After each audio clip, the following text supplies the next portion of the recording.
Hello, The everyone. broadcast is now starting. All attendees are in listen-only mode. Hello, everyone. Hope you can hear me. We're going to get going in a few moments. Just wait for a few more people to show up. We're scheduled to begin at 3 o'clock.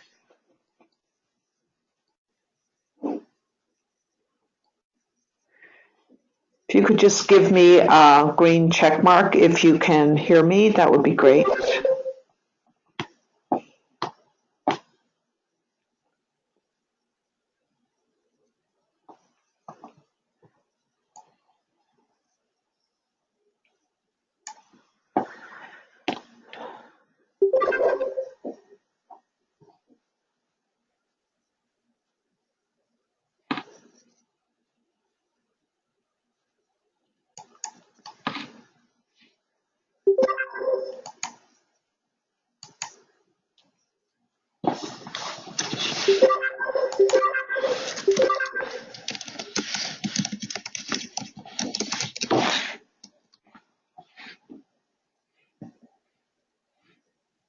I'm just checking that people can hear me, and then we're going to get going.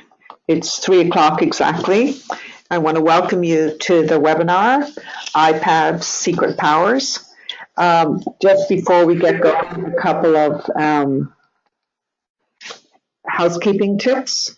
Your control panel, where you can see who's here, etc., and your little hand raising icon will collapse if you don't use it. So to keep it open, you just click View, and then you uncheck Auto Hide Control Panel.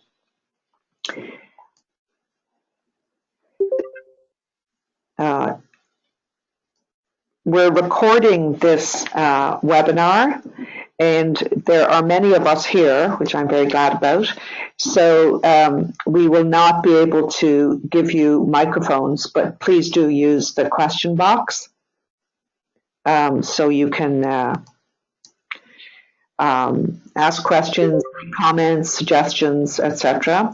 I will share the recording of this webinar and the slides with you in a day or so.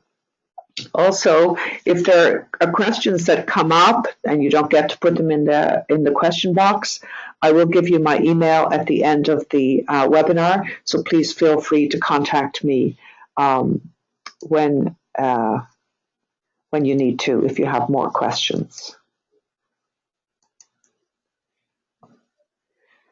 Okay, let's get going. I'm just going to move this out of the way. And again, welcome to this webinar. It's part of our Tech Tuesday webinar series, and this one is called iPad Secret Powers. Really, I think in looking at this slide, I should have called it Hidden Powers. They're not so much secret as fairly well hidden. And these are features that are built into the iPad, and we're going to explore them together. Let me introduce myself. My name is Maria Moriarty. I've been working at Alpha Plus for a very long time. Right now, I'm fully engaged in tech coaching.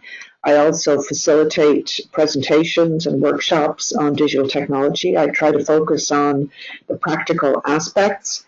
Full disclosure here, I'm not a techie, but I am a very enthusiastic amateur in the area of digital technologies, and I have a deep and abiding interest in how these technologies can be put to the service of adult literacy, teaching, and learning.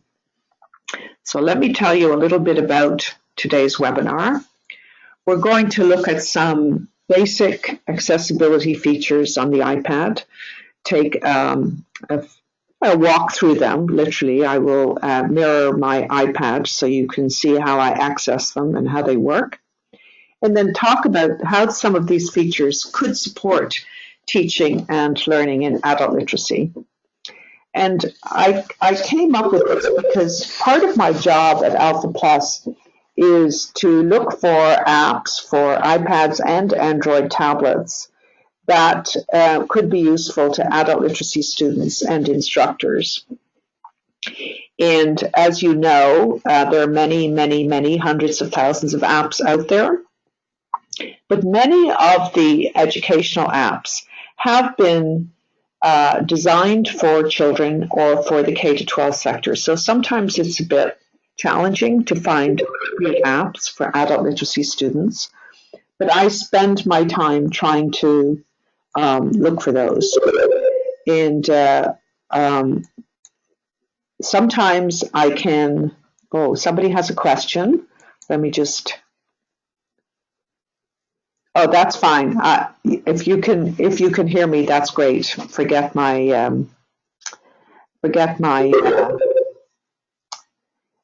my silly thing about check marks. I'm forgetting about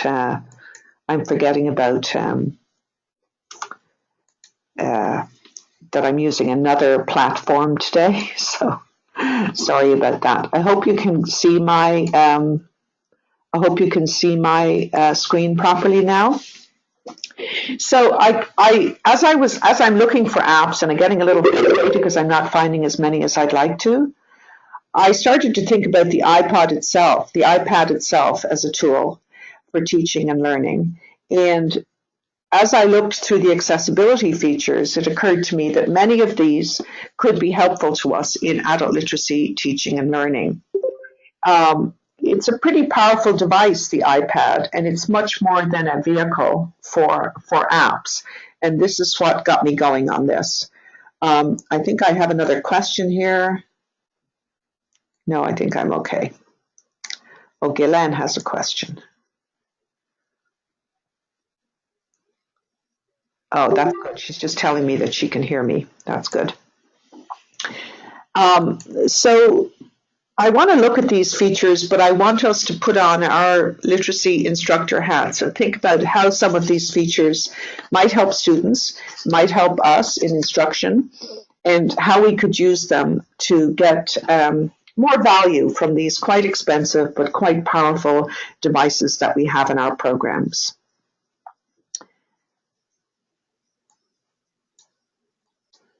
So where do you find these accessibility features on the iPad? Again, I call them secret powers. They are, in a way, hidden powers because they're buried fairly deep. You go to the settings icon on your home screen on the iPad, click on settings, then you tap general, then you tap accessibility, and that's where you'll find the features we're going to talk about today. But I am, as I say, going to mirror my iPad later in the presentation so you can watch me go through those 3 quick steps. Oops-a-daisy, I'm so sorry. I don't know what I did there, but it was exciting. So I'm going to look at some of the major accessibility features. The first one is called Speak Screen. Once you activate this feature, it will read any of the content of a web page or notes or text files or even ebooks and iBooks. It's a pretty useful one, I think, and we'll take a look at it. Speak Selection is also a really good one. When you're in a web page or an article, you just highlight the text and have it read aloud. So we'll look at that one for sure. The Speak Words and Speak Auto Text works as you type. So it can speak words as you're typing them, and it can suggest auto corrections as you type. The subtitles and captioning feature is pretty self-evident. That adds captions or subtitles to videos. Now, some videos will have their own captioning and subtitling features, so you may have to adjust to that, but the iPad also allows you to do that. Then there's VoiceOver, which is a built-in screen reader. It's helpful, I think, for people who may have vision problems. I personally find it a bit annoying because once you turn it on, it sometimes can be difficult to turn off, but it does describe buttons and menu options on the screen, and we'll take a quick look at it. Zoom allows you to magnify the screen in any application you're on the iPad, and that can be really good to just make it a little larger, a little easier to see things. The larger text feature allows the font size to be increased. You can choose that before you open up an app or a web page, And again, that can really help with legibility and with comprehension. The invert color feature is an interesting one. It's built into the iPad to support people who may have vision problems, but it actually can make things, again, more legible. It allows you to adjust the iPad screen to white on black, for example, and we'll take a look at that and you can see if that's something that would be useful to you. I should just stop now and ask if there are any questions before we go forward. If you have any questions, just pop them in the question box. That would be great.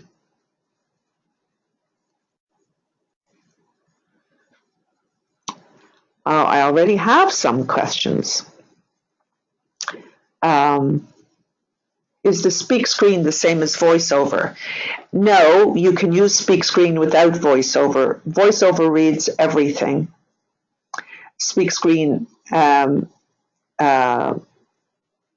speaks the screen you're on. Can you change the color for invert color? I believe you can in the invert colors, so we'll take a look at that when we go in there. Are there any more questions? No, I think we're okay. Okay, so let's go on to the next screen and we will look at the dictionary. Again, when you're in a web page or an article, when you tap and hold on a word, you get the option to look it up, and we'll go in and check that, and that can be a very useful feature. And there's another little trick to that. You can share the word to Notes, for example, the Notes app, so you could create a spelling list or a list of words that you want to practice. So I want to show you how that works because I find it quite intriguing. The Safari Reader feature is really excellent. You know how websites can sometimes be very busy. There's lots of distractors around the edges or on top. When you go into, when you use Safari Reader, which you'll see at the top of a website is called Reader View, and we'll look at that, you can remove all those distractions to make things easier to read. And the other one I want to look at is Spotlight Search. And again, it's very easy to use, but when you have a lot of apps on your machine, sometimes you find it's waste a lot of time trolling around trying to find the thing you're looking for. Spotlight Search can be very, very handy. It will look inside apps. It can look at phrases that you've saved in Notes or in the Pages word processor. So again, I think it's a pretty useful feature and one that we'll explore together. And I think my favorite is speech to text. This is a great feature. Well, I think it's a great feature. In order to use it, you need to turn on Siri, and Siri is the, well, Apple calls it its personal digital assistant. You turn on Siri, you turn on another feature in accessibility called Enable Dictation, and then when you want to use speech to text, all you do is tap the microphone icon, which shows up on the left of the on-screen keyboard. You can speak to your iPad, and it will create the text. And I find this quite an exciting feature. It makes me actually think about when we used to do a lot of learner writing in adult literacy programs. And I think this is an interesting, fun, easy way to create text that students can then use for editing or for other literacy activities in a classroom or with a tutor. So we'll take a look at that. You won't believe how easy it is to use. And I think it has many possibilities for use in an adult literacy program. You can use it in Pages, which is the word processing app that comes with your iPad, or you can use it in Notes. So we're going to play with that one a little later. Now, back to Siri for a minute. Siri, I wondered why they chose the name Siri, because of course we've all invested Siri with personality. It's actually an acronym for Speech Interpretation and Recognition Interface. And Apple calls it an intelligent personal assistant. It's pretty neat to use. It's a pretty quick way to find information. To use Siri is very easy. You just simply hold down the home button. You say, "Hey Siri." Siri opens up and you can speak your question, or you can now type to Siri. So again, I'd like to go in and take a look at that with you.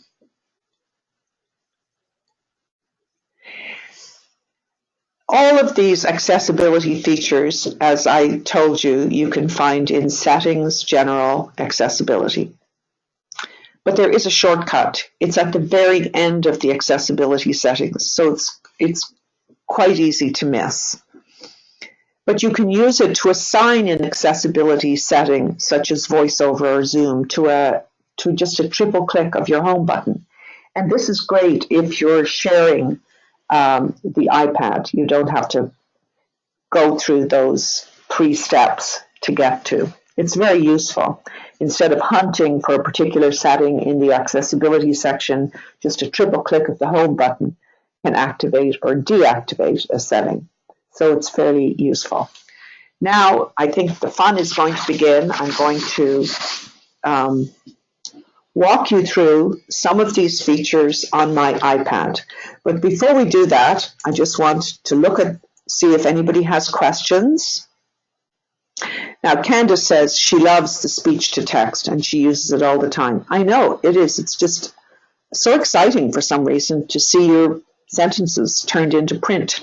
I just get a big kick out of that. So does anybody have any questions before I go on to explore my iPad? Just bear with me. I'm just going to fire it up now. I just have to put in my passcode. And I'm going to have to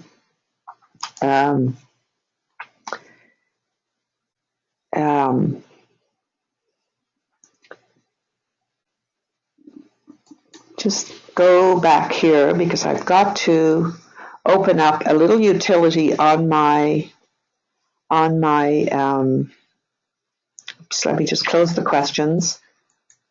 I want to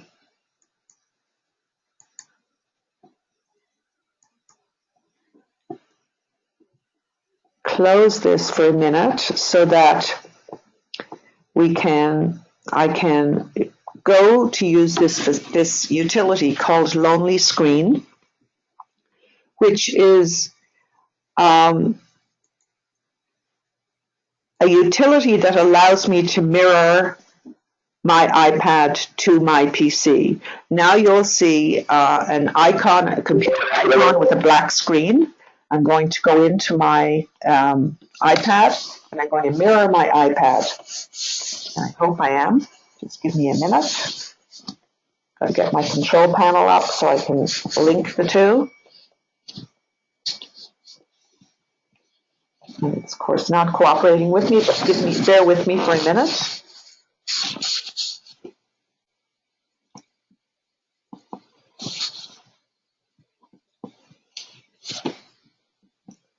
Here it goes. Okay. Now you should begin to see on the screen. Yeah, there you go. There's my iPad, and you can see my iPad. You can see my screen. At least I hope you can. So you can see I've got a lot of things on here. Let me get rid of some of them. So in order to go to the accessibility features, you're going to see me tap Settings. And there I am. Now I'm going to tap Accessibility. And there I've got all the features displayed. So the first one I was going to look at is called Speak Screen. So I go to General, Accessibility, and Speech. So I'm going to tap on Speech. By the way, I use a stylus a lot of the time with my iPad because my fingers are a little short and I seem to make mistakes. I seem to tap the wrong thing. So I find a stylus very useful. They're very easy. You can get them pretty much anywhere at a dollar store even. And they just help me to make the right selection. So the first one I'm going to look at is Speak Screen. You can see it's the second one down. I'm just going to turn it on. And then if I swipe down with 2 fingers from the top of the screen, it'll speak the screen for me. Speak selection off. But will appear when you select text. Speak screen on. Swipe down with 2 fingers from the top of the screen. So you can see how easy that works. So sometimes I might want to have my screen read to me. So I would use that one. The other one I want to use is Speak Selection. So I turn it on by tapping. Now I want to go to Safari. And I want to go to, I'm just going to the Alpha Plus page just because it's there. And then I can select text. So I tap where I want it to start. And then I just pull it over. And I get the option. I get several options. Copy, look up, speak, or share. The speak is the one I want to work with today. So I just tap speak. Technology to impact learner outcomes, improve business practices, and strengthen program delivery through increased digital literacy. And that's how it works. It's quite easy, but it means that I could have this whole piece read to me if I wanted to, and I can do that on any website. I just simply tap, pull the little blue dot over for all of the area that I want to have read to me, tap speak, and it will work for me. So I think that's a pretty good feature. It's one that I really like. I just want to check again that there are any questions. Just let's make sure. Vicky is asking me, thanks Tracy, I'm glad it's working. Vicky is asking me, does Lonely Screen share your iPad with a Windows computer or just a Mac computer? No, I'm using a PC. It's a Windows computer. It works. It's a utility. You purchase it. It's $14.95 a year, and it will mirror your screen perfectly. So here we are. Here we're back on my iPad. The one I wanted to look at now was called Speak Words and Speak Auto Text. So again, I go into Settings. I go to Speech and Typing Feedback. And this is where the secret or the hidden part comes in. These things are pretty well buried in your iPad. You go into Typing Feedback. I can have the words spoken as I type, or I can automatically speak auto corrections and auto capitalizations. So let's give that one a whirl. I'll go in there. Now I'm going to go into Notes. Want to make a new note. No, I didn't want to do that. Let me go back.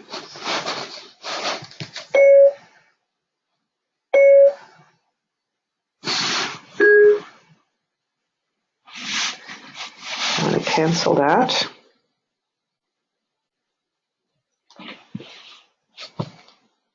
You can see I'm tapping away here furiously.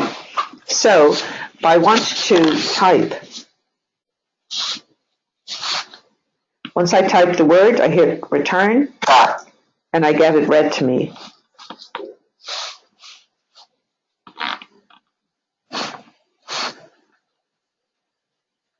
Click.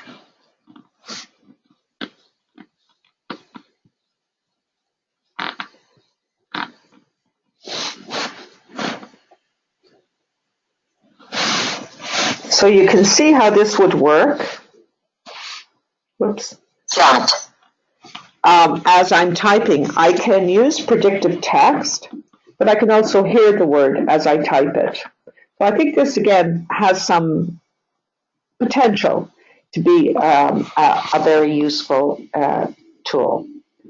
The next one I want to take a look at is my favorite, speech to text. In order to use speech to text, I have to have Siri turned on, and I also have to have this other, let me go back to general.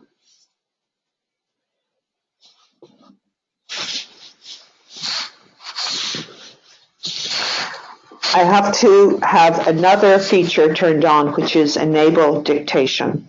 And I get enable dictation if I go into general, and then I go to keyboard. No, that's not how it works. General, keyboard, enable dictation. There it is at the very end of the list of possibilities I have to use predictive text, shortcuts, to check spelling, to do autocorrection, etc., etc. So once I have those on, then I can use speech to text. So let's try that one. This time I'm going to, I'm going to go into Pages because I want to type something. This is the word processing program that comes with your iPad. I want to create a document, a blank. Now I want to start typing, and you can see that down to the left-hand side of the space bar, I have this little microphone icon. So I tap it, and then I start to speak. And I hope that you are finding some parts of this webinar useful and maybe even interesting. And that's how easy it is. I could write a whole novel. I could speak a whole novel and have it turned into text. So I find this quite an interesting one. And I'm going to keep talking here so you can see it. It's just going crazy, and it's wonderful, and it's all spelled properly. Because I think it's a way for students to create text that they can then use as the basis for other learning activities that they may want to engage in. And it's pretty easy to use. You need to have Siri turned on, and you need to have enable dictation turned on, and then you're good to go. So that's that one. So I'm going to go back to my home screen. And you can see Siri is showing up here for some reason. There we go. So now I just want to check again if I have any hands up or any questions. Just let me make sure. Yes, it works with emails. It's very neat. You can change the rate of speaking. You can do that. Let me just go in, and you'll see that you can do that in accessibility. Just have to remember where it is now. No, that's not it. Maybe it's in keyboard. No, it's not. But you can change the rate of speaking. I'm just going to have to remember where you do that. I should have made a note of it, but I didn't. But you can change the rate of speaking. You can also speak in punctuation. Let's just try it and see. I think, it's in speech. Thank you very much, Stephanie.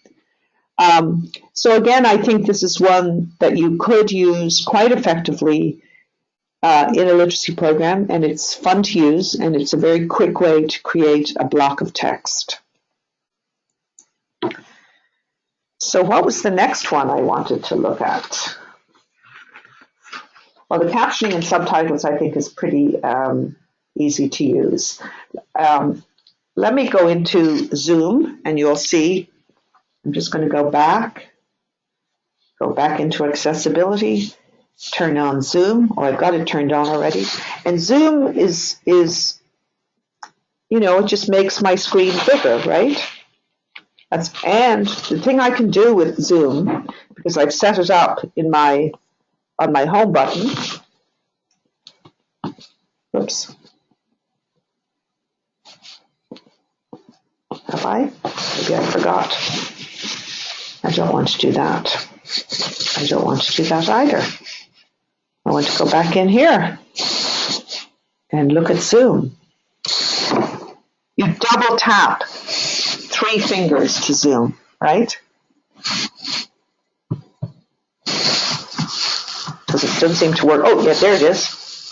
And then I can zoom. Now I've zoomed too much because I've got the zoom maximum up too much. So that's a problem. But this is my backyard. And you can see it's really good for looking at images. It really makes the screen visible. And I think it's quite a helpful tool, and one that, we might want to use, but perhaps more effectively than I'm currently using it. But again, it just makes the whole thing more accessible. So I need to okay, that's my backyard, but we don't want that right now. Let's get rid of it. You double tap. It should go, okay. There you go. Okay. So the other one I wanted to look at was the larger text option, because I think that one, again, just increases visibility. Now I've just got to get rid of this zoom thing. And this, I don't like Zoom for this very reason. It takes forever for it to go away. It will get there in the end. You can see what I mean about my tapping. It's not as efficient as it might be. Oops.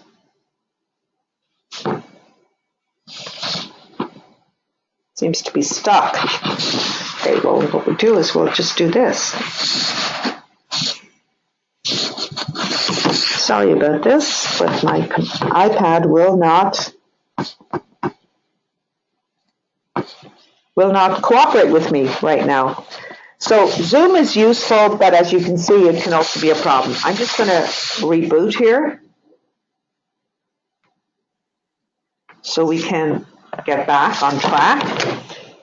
The other thing I wanted to show you was the invert colors. And I'm not sure if that's one that you're really going to use much, but I think for some people it is important. And I am having all kinds of problems here, so just bear with me for a moment. Technology always does this, doesn't it? Just lets you down when you least need it to. Okay, am I stuck here? Let's see if we have any questions while this is all getting... You can replay it later for sure. And the speech app, there are multiple language options. So that's Nida's question, and Linda needs to step out. Can she replay it later? Yes, she can. I'm recording it, and it will go to you via email in a couple of days to the address you used when you registered. So let's go back in here. Go into settings. Turn off Zoom. That's better. Now, okay, so we're back. And I'm going to need to start again because this is all just shut down on me.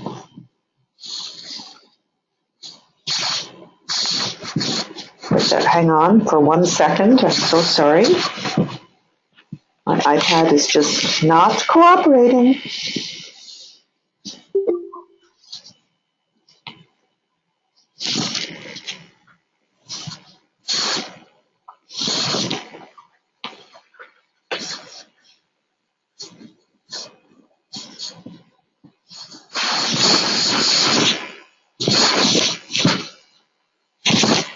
There we go.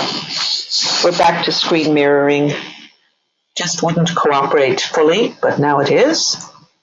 So now we're going to go back and look at this again. So now we're back in my iPad. So I wanted to show you invert colors because I want for you to see how it works. and to think about how it could help students who may have some vision difficulties, or it might be easier for them to read this screen. So I go into display accommodations and I can invert colors. If I do smart invert or classic invert. The smart invert reverses the colors of the display except in images and media. I use classic invert because it reverses the colors of the display, so you'll see. So sometimes that can make a screen more legible for somebody by using white on black. So you can try that one. The other thing I wanted to show you was the dictionary.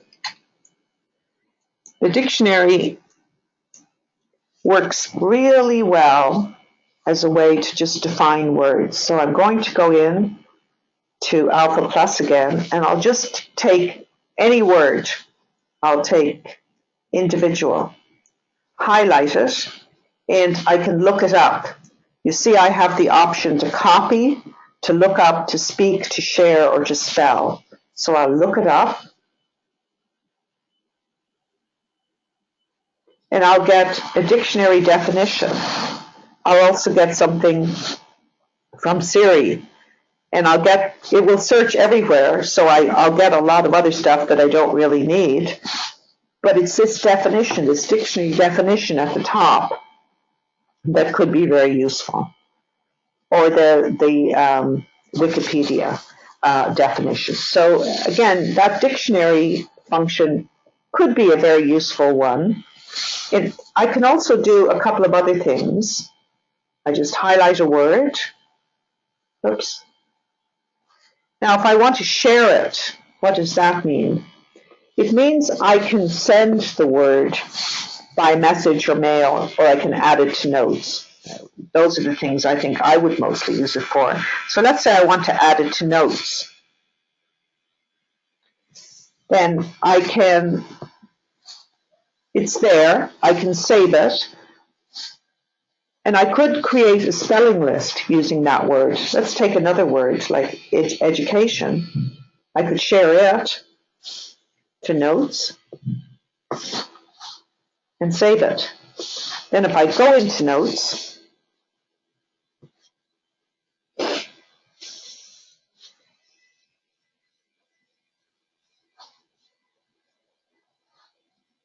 I can have my spelling list right there. And I just put the spelling list together earlier. I create a little note, and then a folder and called spelling list, and I put in these words. But I think this could be a useful way. As I'm reading something, if I want to go back and I want to revisit some of those words, I want to work on a spelling list that I put together myself from my reading. This is a very easy way to do it. I just highlight the word, click share, put it in notes, and save it there. And then I've got my list. So I like that feature a lot. I think it could be quite helpful. The other one I wanted to look at is Safari Reader. This is the one I told you about earlier, where I can go into a website, and if I see, and on many of them you will see, this little stack of lines to the left-hand side.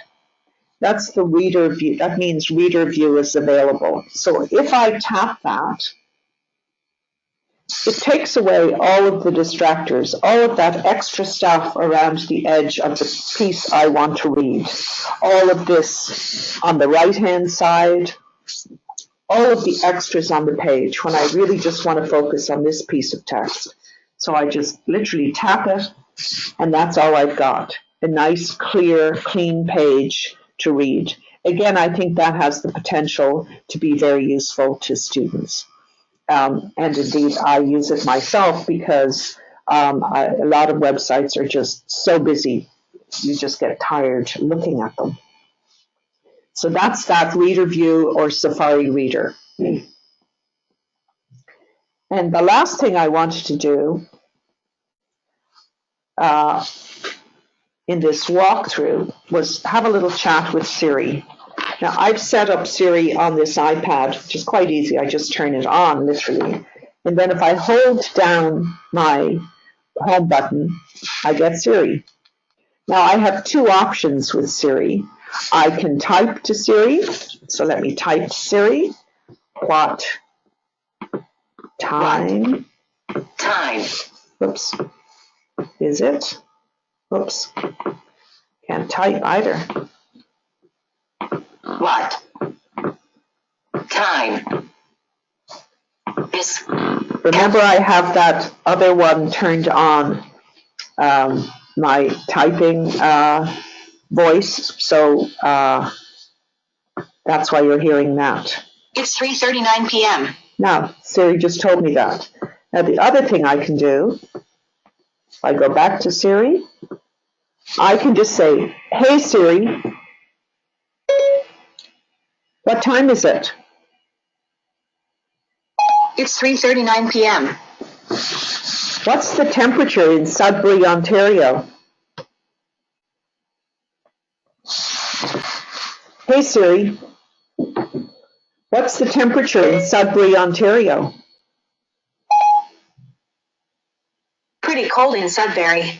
-5 degrees. So you can see how much fun Siri is, but it's also a very quick way to get information. I can type it or I can just speak it. And I think it's a nice, neat little feature, and I want to think about how it could be used in a literacy program.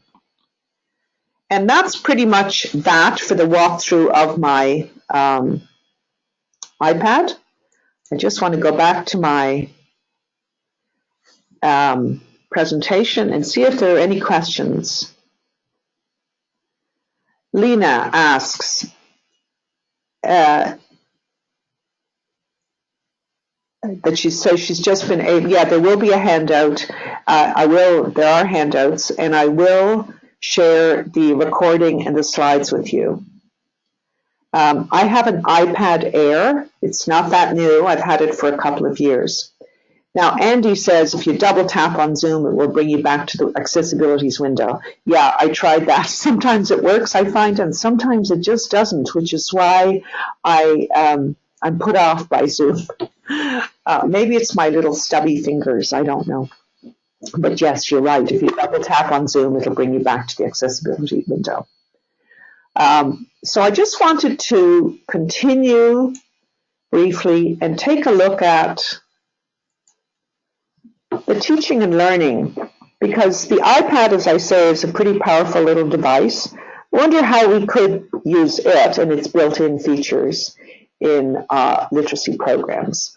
And as I was doing this, and over the last months and a couple of years even, I started to wonder, could we use text-to-speech with emergent readers to create text that people could work on? We could use Zoom text certainly for easier reading, especially if you're more agile than I am. You could use larger text to increase font size, to make things easier to read, perhaps. I think you could use the dictionary, obviously, to get word definitions. It's not exactly literacy friendly, but it is another dictionary and it's right there. Certainly Safari Reader, I think, would be helpful if people are bothered by the distractions on websites, might make things easier. You could also use the captioning for videos as a literacy tool. I know some people do that. The speech to text, I wonder if that could be used for emergent writers.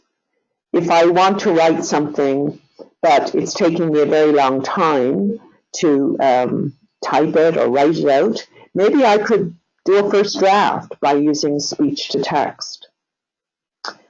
Could we use Siri? It is fun to use. It's a quick way to find information. Maybe it's a good way for me to get started on whatever project or learning activity I'm working on. And could we use Speak Auto Text, for example, to work on our spelling? So these are just some of the ideas that I've had, and I would really like to hear from people either today or later on, ways that they think they could use these features or other features on the iPad, or indeed if they are already. Because I think, again, this powerful little device could be very, very useful, a very interesting way to put technology to the service of literacy, teaching, and learning. So I'm just going to pop in here and see if I have any questions so I can answer them. That would be good, wouldn't it? No, I don't see any yet. But if you have suggestions, if you have ways that you think, the speech to text, it's interesting. It is a way to think about oral literacy, about story, about how to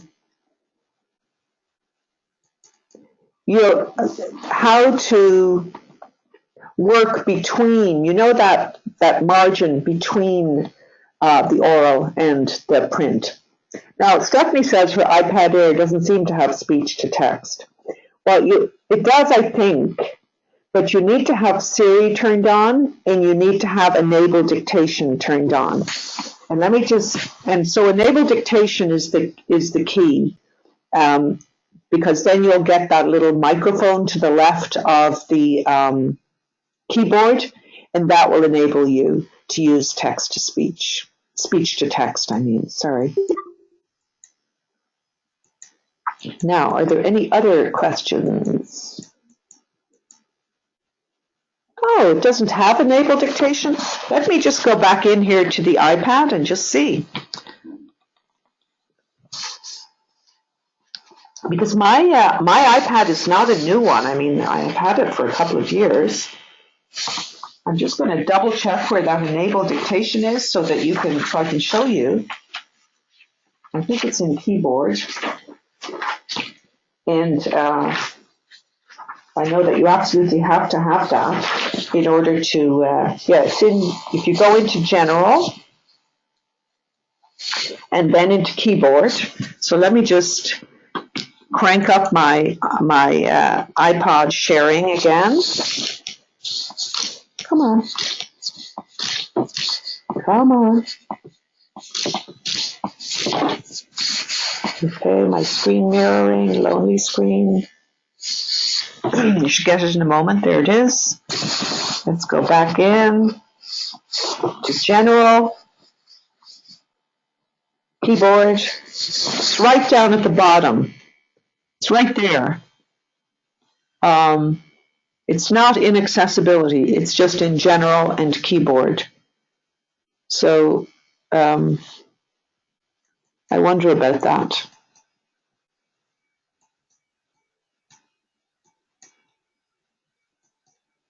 Joyce Bigelow asks, can you email screenshots? I believe you can as attachments.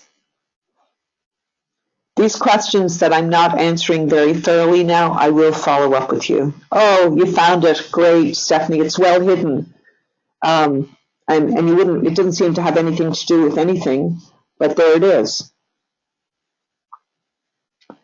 Okay. So I want to just think about some of the ways that we can use these features to support teaching and learning. So if you have ideas, suggestions, comments, you can either pop them in the chat or question box now or email me later, because I think there is a way that this device could be very useful to us in literacy.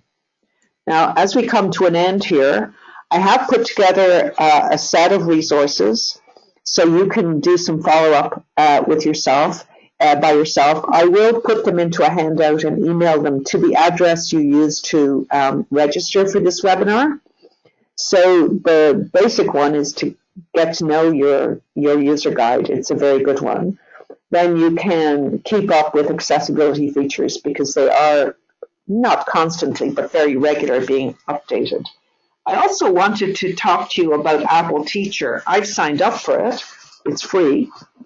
And I find it a very, very good tool to get going and to expand and extend my use of the iPad in the context of teaching and learning. So I would recommend just signing up for Apple Teacher.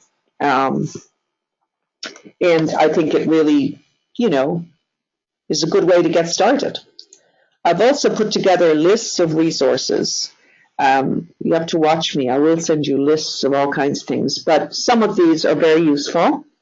At least I hope they are. And again, I put them in the presentation, so they're here on the slides, but I will send them to you as a separate handout. So, and there are even more here. They're on a mixture of accessibility features and general features of the iPad so that we can really maximize its usefulness for us. And finally, there's just the basics. This is a really good one, iPad Basics for Classroom Use. Okay, it's intended for the K-12 sector, but there's a lot of information in there that is very helpful to us. The iPad Basics module in the GCF Learn Free site is just amazing. It's just really a good way to get started, and it's also a very good way to work with students as you're introducing iPads in your programming, as you're asking students to work with their iPads. And the one I also wanted to call your attention to is the iPad Academy, which has a very good piece on improving privacy on your iPhone or your iPad. And again, it's well worth looking at. So we're coming to the end, and I just want to make sure that I've got all the questions. That's great. So what I'd like you to do is let me know if you have questions. I didn't really focus on the assistive and switch controls on the iPad.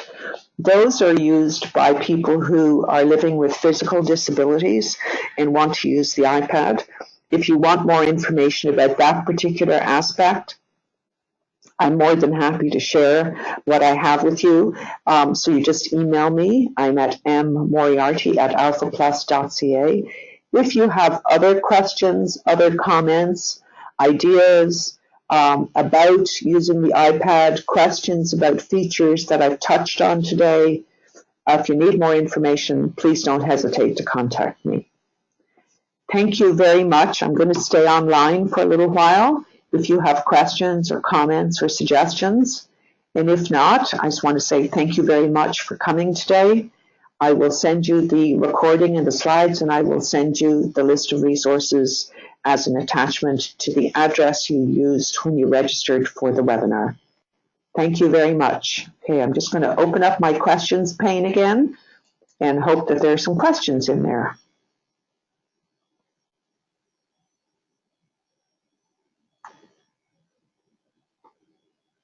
Yes, these are great things we can dabble with.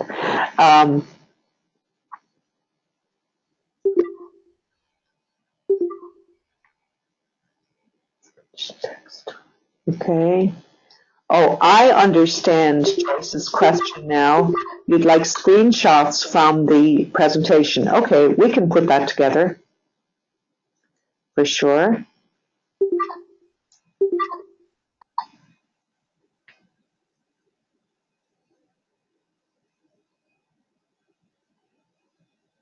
No, it doesn't seem to be an option, the speech to text option. It's not in the speech section. Again, you just have to enable Siri and enable dictation, and then you've got it.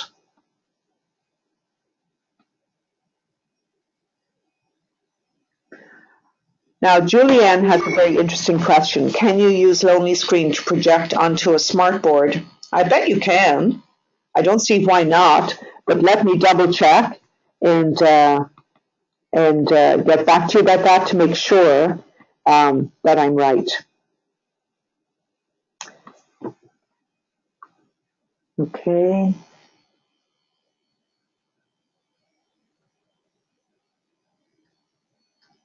Just want to make sure.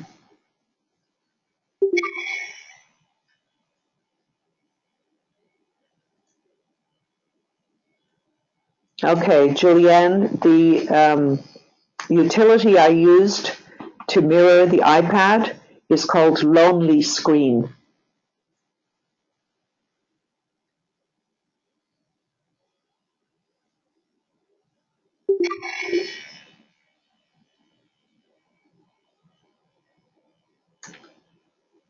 Okay, so I'm just going to stay on for a few more minutes if there are questions.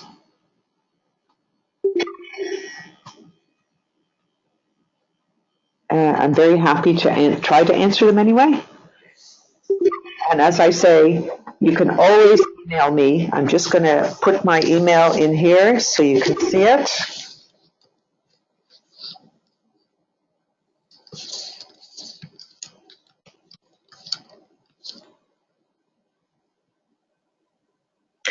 Okay, for loan me screen, Andy is asking, do you load that on your desktop or is it an iPad app?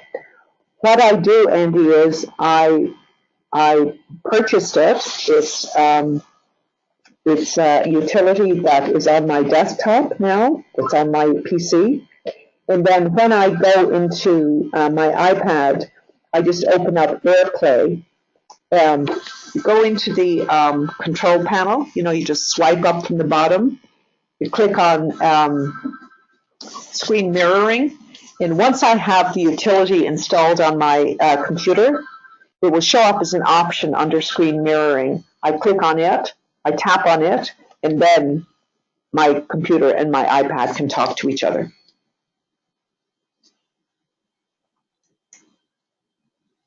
I can send you details about it if you want.